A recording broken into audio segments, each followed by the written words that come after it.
சந்தித்த பாதிக்கப்பட்ட குடும்பத்தினர் விஜய்க்கு ஆதரவா பேசுறாங்க அப்படின்ற மாதிரி ஒரு கருத்து ஒரு சாரர் பேசிட்டு வராங்க. ஆமா, அதாவது விஜய் பாதிக்கப்பட்ட குடும்பத்தினரை சந்திச்சதுன்றது அவரை அரசியலுக்கு புதுசான ஒரு நபர். அவருடைய ஒரு கட்ஸா இதை பார்க்கலாம்.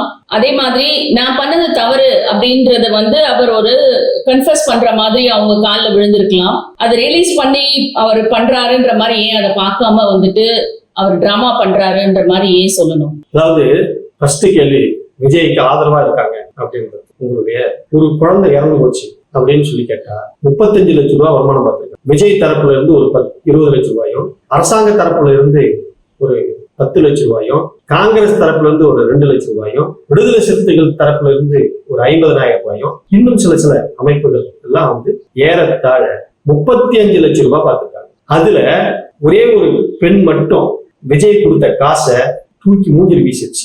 நேரடியா என்கிட்ட ஆறுதல் சொல்லணும்னு போன்ல என்கிட்ட சொன்னேன், ஆனா நீ வரல, உன் 20 லட்சம் ரூபாய் எனக்கு தேவையில்லை அப்படின்னு சொல்லி அந்த கரூருக்கே பெருமை சேர்த்திருக்கிறது ஒரு. அந்த பணத்தை 20 லட்சம் ரூபாயை திருப்பி அனுப்பிச்சிருக்குது.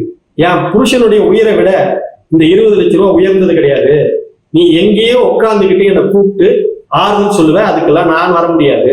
நீ ஆறுதல் சொல்லணும்னு நினைக்கிற ஆளு நான் இழப்ப சந்திச்சவ, நான் இருக்கிற இடத்துலதான் நீ ஆறுதல் சொல்லணும் அப்படின்னு சொல்லி ஒரு பெண்மணி 20 லட்சம் ரூபாய விஜயனுடைய மூஞ்சிலே வீசி எரிஞ்சிருச்சு. போடா நீயும் 20 லட்சம் ரூபாயும் அப்படின்னு சொல்லிட்டு. அப்ப அப்படி ஒரு பெண்மணி இருக்கு, நல்லா பாத்துக்கணும். ரெண்டாவது, 2 குடும்பத்துக்கு பணம் கொடுக்கல விஜய்.